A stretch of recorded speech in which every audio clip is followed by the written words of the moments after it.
There are no fixed outcomes or right ways to engage in this practice, only your own journey unfolding in its own authentic way. The word intention is used so frequently that it can start to feel vague or overused. Many interpret setting an intention as creating a goal. I want to figure out my purpose, or I need to find clarity. Intention is something different, and in my view, more profound. An intention is not a destination or an outcome you seek to attain. It's a quality of attention, an attitude or mindset that shapes how you approach the process. For example, you might sit down with the intention of being honest. You might choose to show up with curiosity, openness, or patience. Perhaps you want to listen more carefully to your inner voice than you normally do. These intentions are about how you engage, not what you want to find. They influence your approach without demanding a specific result. This distinction is crucial because many people approach self-reflection with expectations. They want answers, progress, clarity, or resolution. While these desires are natural, they can sometimes hinder genuine self-awareness by creating pressure or disappointment. Self-reflection tends to work best when approached with curiosity rather than expectation. The purpose isn't to arrive at a particular conclusion or to fix something. Instead, it's about paying close attention, observing your thoughts, feelings, and reactions without judgment. When you engage with curiosity, you open space for new insights to emerge naturally, unforced by the need to confirm preconceived notions or achieve a specific state. Let's talk about whether the journal matters.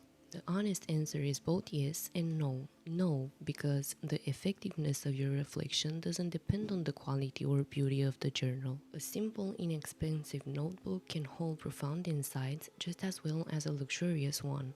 An elaborate journal won't automatically produce more meaningful reflections, and a plain one won't diminish your discoveries. But yes, because the relationship you develop with your journal makes a difference. Human beings naturally form attachment to objects that accompany meaningful experiences. We keep old photographs, letters, travel journals, and keepsakes long after their practical value fades because these objects become intertwined with our memories and our growth. Your journal can become more than just a collection of pages. It transforms into a record of your inner journey. It's a space where thoughts, emotions, observations, and realizations are preserved, allowing you to look back and see how you've changed, how patterns have emerged, or how you've remained steady through the years.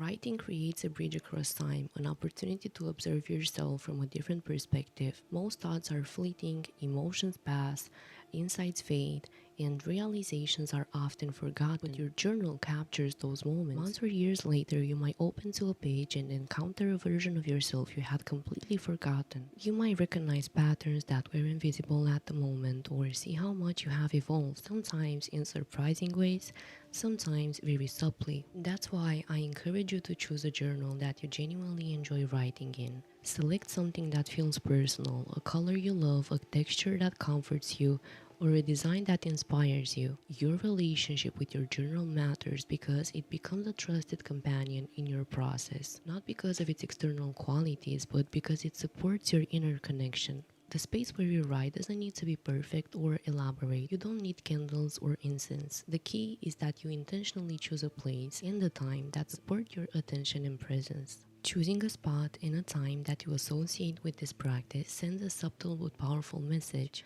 This moment matters. It's not about finding the perfect environment, but about creating an environment that invites your awareness and signals your commitment to your inner well-being. Almost everyone encounters an internal voice that questions, judges, or criticizes during self-reflection. It's misunderstood as an enemy, but I see it as a protective mechanism. Its job is to evaluate, monitor, and sometimes judge. Its intention is to keep us safe, protecting us from embarrassment, failure, or vulnerability. The challenge is that self-reflection asks us to be honest, vulnerable, and uncertain. It invites us to explore feelings or memories that might be uncomfortable or maybe even confusing. Naturally, the inner critic becomes active in those moments, warning us away from pain or discomfort. It might say, "Your answers aren't good enough. This isn't worth your time," or you're not feeling that. It might urge you to dismiss what you've written before you've examined it fully. The important thing to understand is that these reactions are common and not a sign that you are doing something wrong. Instead, they signal that you are paying attention to something meaningful. Don't silence or fight the inner critic. Recognize it when it appears and continue your exploration regardless. With patience, you can learn to coexist with this inner voice, acknowledging its presence without letting it derail your process. Writing can stir emotions, sometimes unexpectedly. It's not that writing creates feelings, but it offers a safe space to notice feelings that might have been hidden or suppressed. It can be relieving, unsettling, validating, or confusing all at once. When emotions surface during your practice, it's a sign that you're bringing awareness to something significant. It's essential to approach these moments with kindness rather than expectation. Not every session will be emotionally intense. Some days you might simply observe your thoughts without much emotional charge. Other days you might feel overwhelmed or moved.